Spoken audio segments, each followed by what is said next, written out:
Okay, so are you able to see the screen? Okay, anyone can respond. Able to see the screen where I have written E246. Okay, I hope the screen is visible to everyone here. Okay, thank you. So now let us understand what is a microprocessor first. Okay, we generally write it as a like this microprocessor. Okay, so basically a processor or a controller, that two are different device, but one function being the same. What or why we need this kind of device? These are known as the device with a brain. Actually it does not have a brain, but we provide kind of a brain thing. These are the logical device which can take different decision based on different scenario. Okay, for an example, if I have one switch or a push button you can say, and I have one LED. Now I want whenever I push the switch, I want to turn on LED. You can do it with very basic elements, like with one switch, one battery, and one LED. You can do this. But in this kind of thing, you don't require a processor. But what you want to do is you press this switch once, LED should turn on. You press the switch again, LED should turn off. If you press this switch twice, okay, two times in a row continuously, like tuck tuck kind of thing, in that case LED should toggle.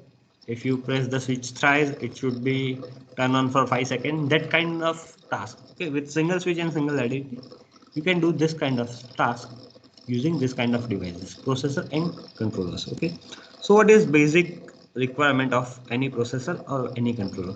Let us say this is my microprocessor. So any microprocessor or any microcontroller will have two major things. One is the input and the other one is the output. Input is it can be a data, a number, but generally we will say it's a data. Okay. It will recall some data as input. It will process that data inside its brain, or you can say ALU, arithmetic logical unit, and it will give the output. Again, it would be kind of data. How you interpret that data, it depends on you, but generally it would be a data. In general terms, we will say a data. Okay. Later on, we'll change it a little bit, but in general, we can say it's data. Other than that, it might have one more element to provide this input data and to output data. Will have a device. For an example, input device, you can have a keyboard. Keyboard is very advanced device. Let us say it's a switch. In case of your output, you can have kind of LED. And along with this microprocessor, there is one more elementary device that is needed, is generally a memory, where you can store different things. Okay, so in general, what does microprocessor do is only it do a logical or arithmetic operations. And to do that arithmetic and logical operation, or how to do that arithmetic and logical instruction, is given by some external uh, thing, or you can say it can be a program in a memory. Okay, so there would be a program would be written by human. That program would be stored inside its memory. It can be different type of memory, but general they stored in memory. So what microprocessor will do, it will fetch the input data, it will read the program. According to program, it will produce some output and it will give you the output. For an example, if I want to do total of 2 marks, I can do that. I will have two inputs. I'll send that input to microprocessor. I'll be having a program which is to sum up two data. That program would be given to microprocessor through memory. It will take this two data and this program, it will process that things and it will chunk out the total. It will give us a total. That's the general scenario of processor or controller. It will have input, it will have output, it will have memory. Memory is store the data. Clear? Now, in case of our 8085, now you can look inside the microprocessor. What is inside a microprocessor? So inside a microprocessor, what you will have is arithmetic logical unit. That's the main part. Okay, there would be an ALU, that is arithmetic logical unit. What does this unit will do? It do two operations. It will perform mainly two operations. First one being the arithmetic operation, and the second one being logical. I hope everyone knows what is a arithmetic operation and what is a logical operation. Arithmetic operations are like you can have your summation, your subtraction, multiplication, division. You can have square, you can have square root. There are so many other operations. Logical operation are kind of operation which require logic. For an example, AND operation, OR operation, NOT operation. These are the logical operations you can do. So mainly it has a ALU which can perform this kind of task. But this kind of task it can perform, but it never knows which task is to be performed on its own. It has a capability to do this all tasks, but it don't know when to do which task. So we have to instruct the ALU. We have to instruct this ALU to do different tasks. For an example, if you have a dog at your home and he knows how to sit, he knows how to stand up, he knows how to fetch things. But at any point of time, if we do not instruct him, he'll just do his own task. Okay, either he would be playing, he would be running somewhere. But if you instruct him, sit down, it will immediately take the order. He knows how to sit down, but he'll only follow it whenever you instruct him to do that. Same way, he knows how to perform different tasks, but it will only perform that task when you instruct them. And this instructions has to be given to ALU by some means. Okay, generally we store this type of instruction in your memory and it will perform this task. Just a moment.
So that instruction are being stored in memory and given to ALU. How to do that? We'll see. What are the instructions? We'll see.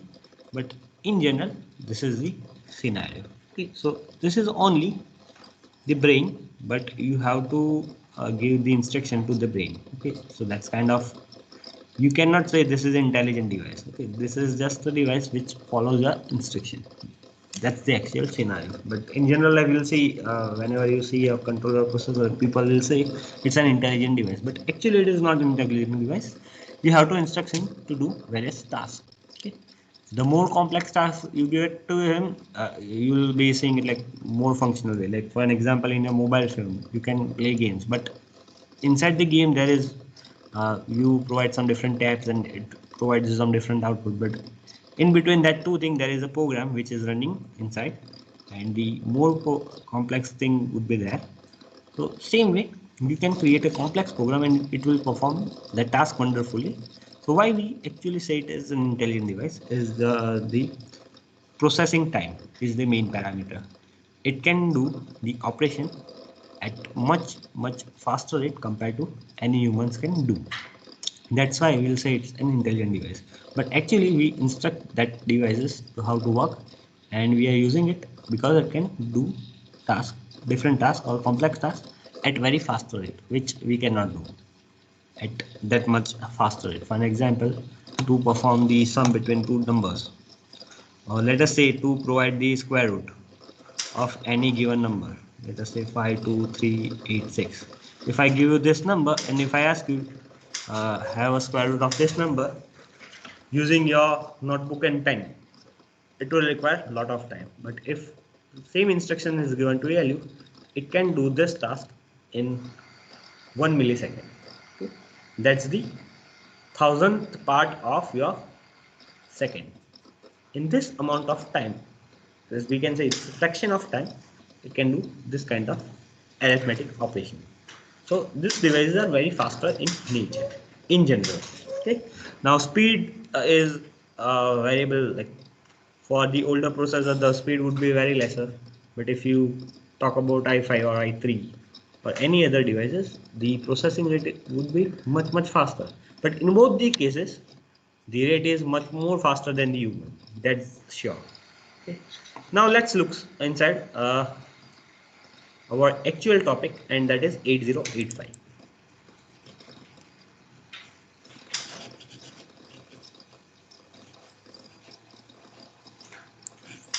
Okay, so mainly today we are going to see what is 8085 and what is inside it, like how it is made, like what are the different parts we can say, and what different parts do. Like so many parts we have already covered, but let us see what is inside your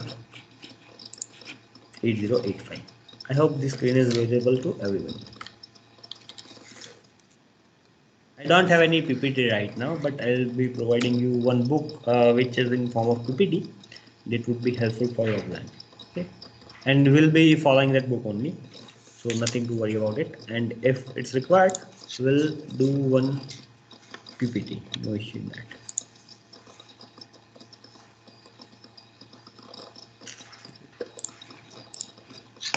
I hope this image is visible to everyone.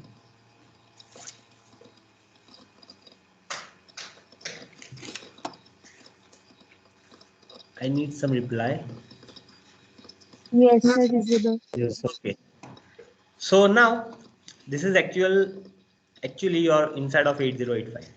This is how it looks like. Like this is just a block diagram. Okay.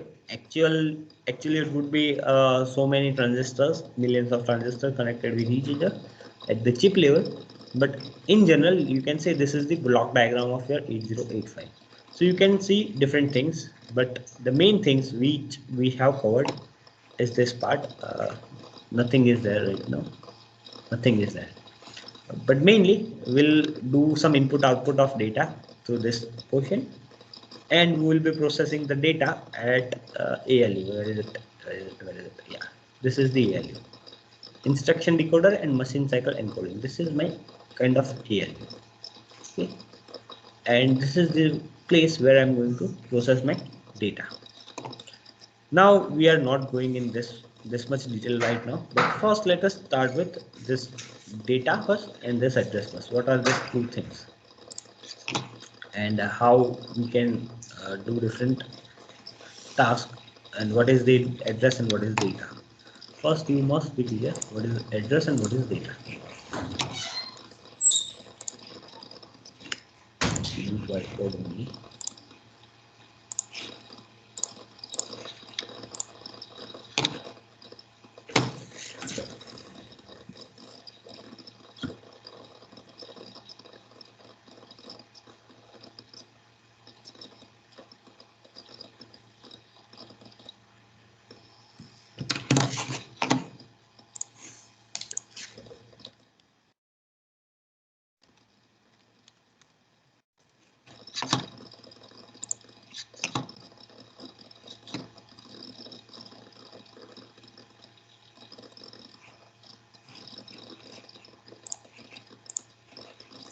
Just a moment, student. I'm looking for one file that is missing from my end. Let me search that file, then it would be very easier to follow the diagram. Like, I cannot draw that much better than.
That we are going to follow the 805 microcontroller and embedded system.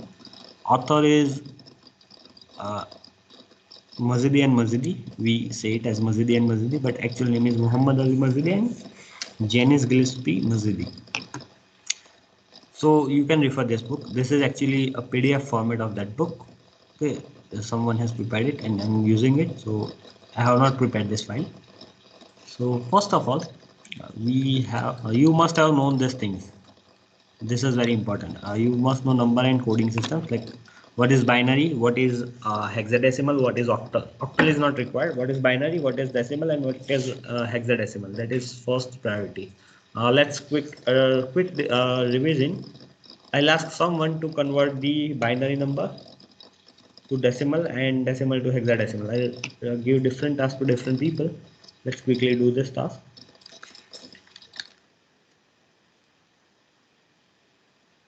Prithviraj, roll number 4. You have to convert roll number 4.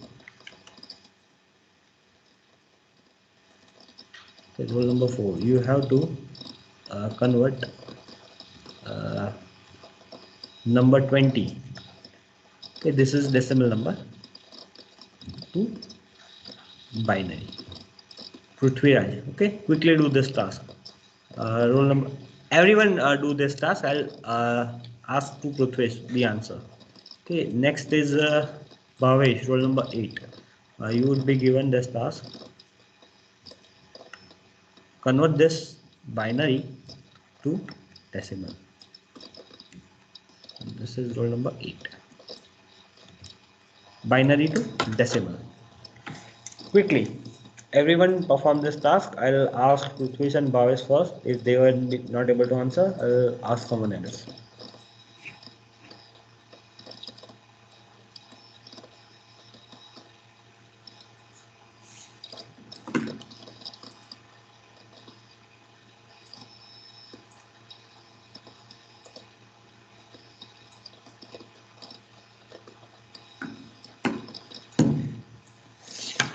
Prithvi, raise your hand when you are done, or Bhavesh, raise your hand when you are done.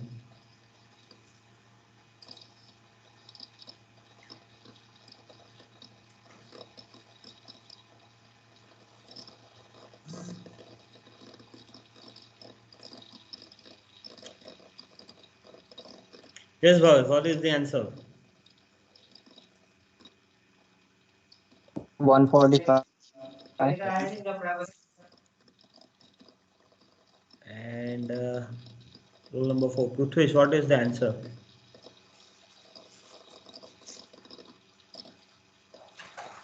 Prithviraj, yeah, Prithviraj, what is the answer? Roll number 4. Prithviraj.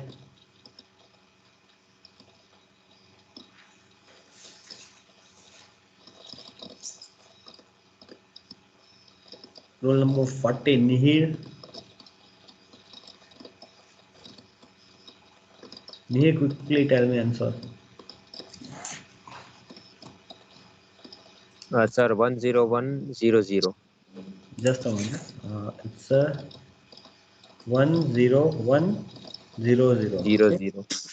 Okay, done. No issue. Anyone else? Is it the correct answer? Yes, sir. Yes, sir. Yes, sir. Correct. Yes. Yes, Okay, sir. so you are able to perform this kind of task. This is a very basic requirement of this course.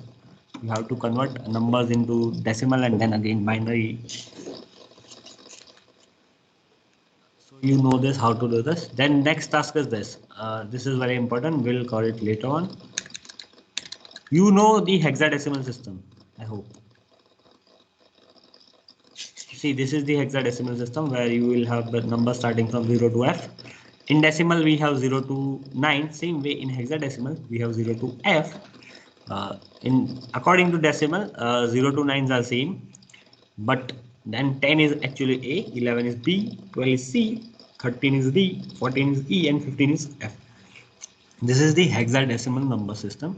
And in computer or in your processor or in your controller or any electronic items which is based on some memory and some logical operation would be using binary, and to present that binary we'll be using hexadecimal system.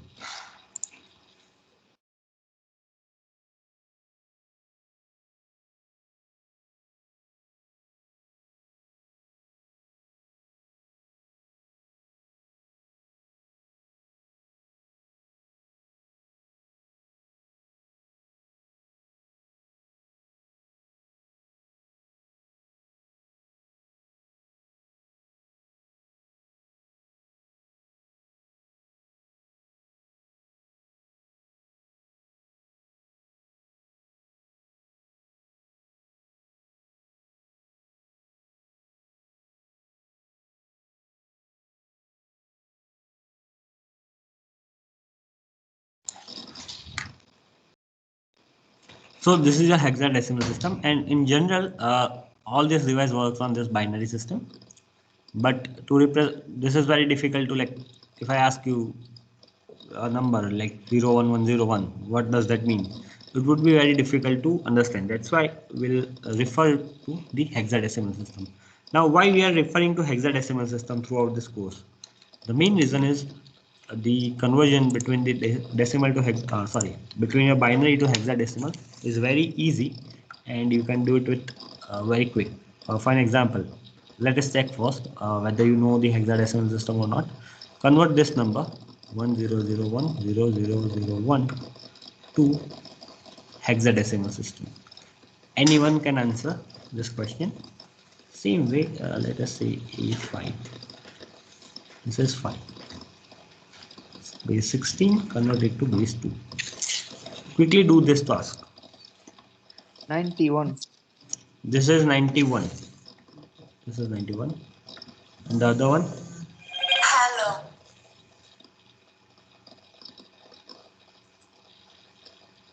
This one.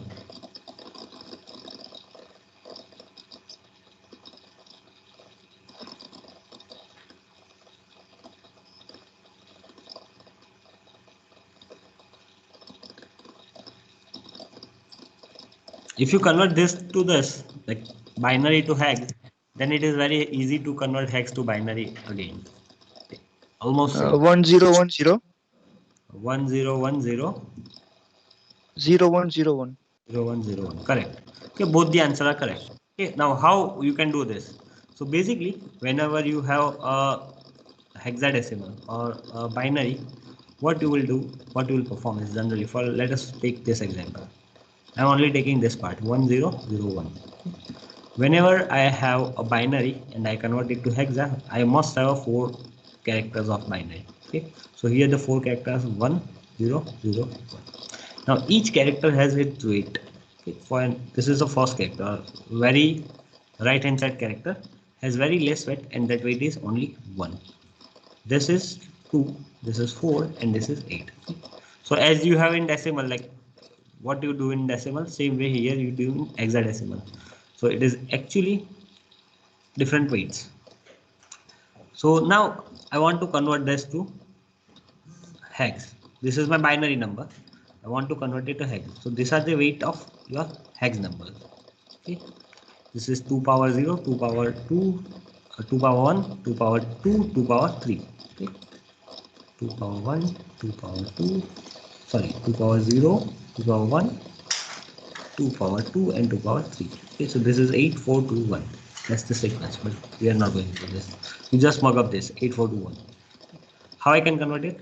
8 is 1, that's why this will be 8 plus 4 is 0, so it will be 0, 2 is 0, again 2 multiply 0, 1 multiply 1, so it will be 9.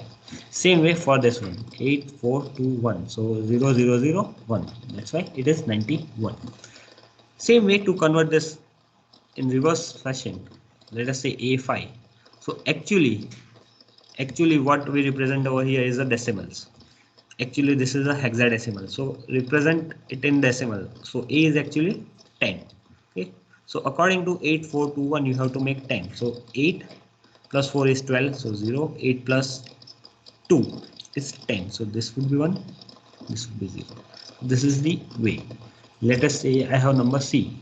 So C is in decimal, C is 10, 11, and 12. So this is 12. So according to 8421 rule, what you are going to do? You have to make a sum of 12. So 12 is 8 plus 4. That would be 0. Same way you can perform for D. D is 13. So 8, 4, 2, 1. Again 8 plus 4, 12 plus 2.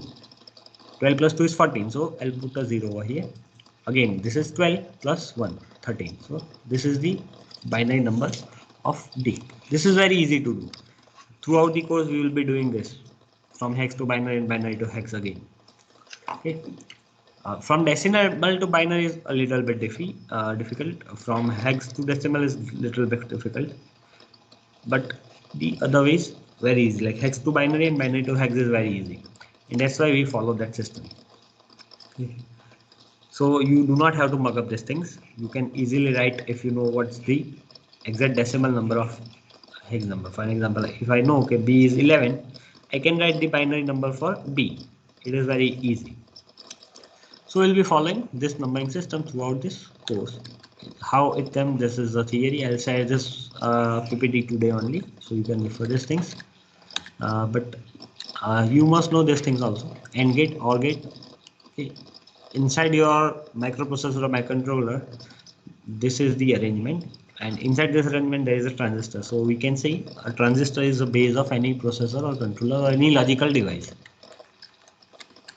Then you also know this half adder, full adder, 4-bit adder, address decoders, flip-flop.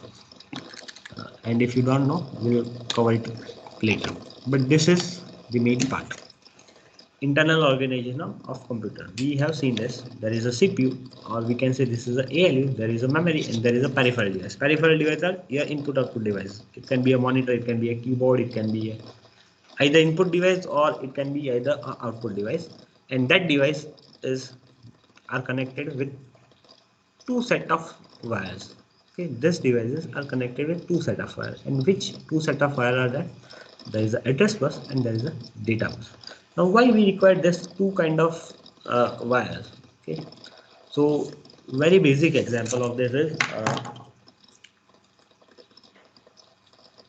You have a society. Let us say you are living in a society. Move this. Let me change the color of the pen. You are living in this society. Let us say the name of society is, let us say, Apple. Okay. Now in Apple there would be some houses like this. Same way in this row, I would be have number of houses. Let us say there are 10 houses in this row. Okay, 10 houses per row, and there are such 5 column or 10 rows, 10 houses per row. Okay, 10 houses per row, and there are 5 rows of such thing. So in total I can say I have 50 houses. Now this houses, as this society is constructed, this all houses would be identical. Like you cannot judge a house by who is living inside. So you have address for each house. Like I will have starting from number 1. This is house number 1, house number 2, 3, 4. So I can identify different houses. That's why address is needed. And then if some guest is coming, you will say come to house number 5. So 5 is the address and the guest itself is a data. So there are two different kind of things going in and around. First one is address. So address is where things has to be done, and data is what has to be done. That two kind of data is always circulating around in a computer. First one being is address and the second one is data. Okay. This two combination will perform correct task if either of one is wrong. Like if address is wrong, then the correct data won't help. If data is wrong but then correct address won't work. So this two must be correct at the same time. And then we say a bus. Why we say a bus? This is just shown a single line, but actually uh, computers works in binary. So instead of one single line, you'll have multiple lines, multiple set of lines, depending on which kind of processor or controller you have. For an example, uh, our own example, we are discussing about 8085. Whenever you search for 8085, the first statement, let us see what is the first statement of that thing. Let us search for 8085.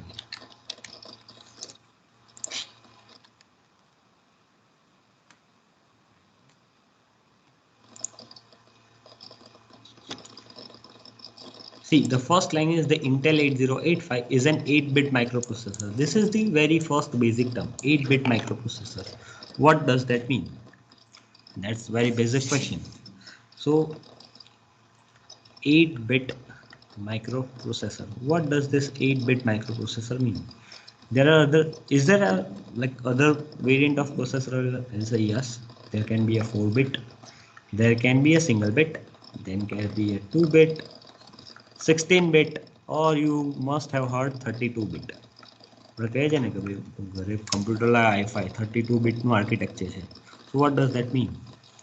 So whenever you have this kind of 8-bit microprocessor, what does it mean? Your processor can compute or process 8-bit of information at a time. At any point of instant, you can say your processor maximum. This is the maximum or minimum. Both are the same. Min max, it can be only performing 8-bit of information. Okay. I'll say, what if I have only 1 bit of information? In that case, you'll provide this kind of data.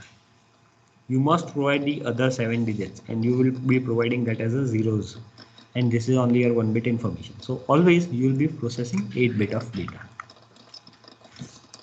You want an example of 8-bit information? So this is a 8-bit example, 8-bit information. Okay, 1 bit is 1 character of your binary. It can be 1, it can be 0. It can be 1 or 0 of your binary. This is a 1 bit of information. And such 8-bit of information can be performed at a single point of time, okay, at the same time, parallelly. I'll be performing this 8-bit information. So I can do the summation of two 8-bit numbers. If I do summation of this two number, I can do that because these two are 8-bit numbers. But if I try to sum two 8-bit instead of 8-bit numbers, I can perform 16-bit numbers. Yeah, you can do it, but you have to split this data into parts of 8-bit data, and then you have to perform it twice. Then and then you will process 16-bit data. So this is very basic meaning of 8-bit processor. 8-bit processor can perform or can process 8-bit of information at a given time. Okay, at any point of time it would be processing 8-bit data only. That's the very basic meaning of any processor. Whenever you heard a 16-bit processor is there, it means it can process a 16-bit data. Higher the data count, like here, like 32-bit, so it is very good processor, you can say. It can process huge amount of information at a time, you can say. 1 bit is very low, there is no 0 bit. 1 bit is the least you can have, and 32-bit is max you may have heard, but there is a 64-bit processors also, and higher versions are also available, but we are not going in that yet. What is the higher version? But the main thing is, what does this mean? 8-bit microprocessor. This is the meaning of 8-bit microprocessor. Okay, this can be a question in Viva, this can be a question in MCQ. What does 8-bit data means, 8-bit processing means? Now let's go further inside this. Now the CPU or ALU is connected to memory and input out through strips of wire called a bus. Okay, why it called bus? Because you have this kind of 8-bit data. To send this 8-bit data at the same time, you will require this kind of 8 wires going through, going side by side. That's why rather than calling this as a wire, I'll say this as a bus. Whenever I say bus, it means it is a combination of some wires. There will be some set of wires. So this are connected with your bus.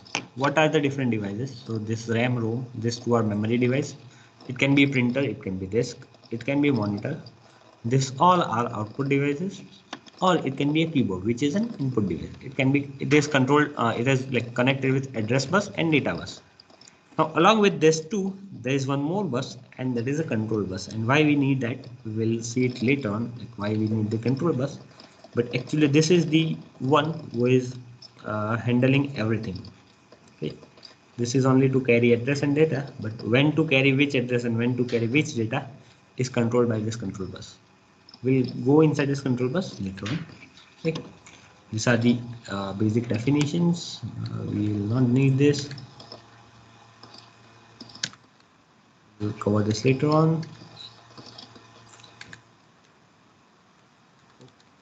Now we can begin our actual 8085 journey.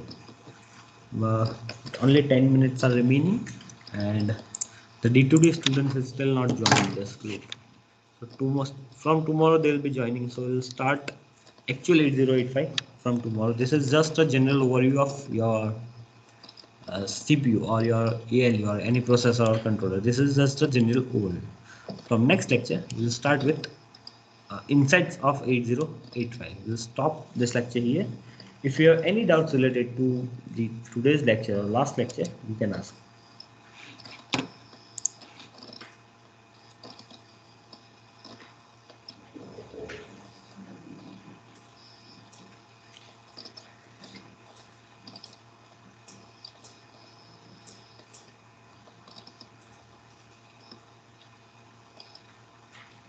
Okay, then we'll end today's lecture here. I'll share this recording. I'll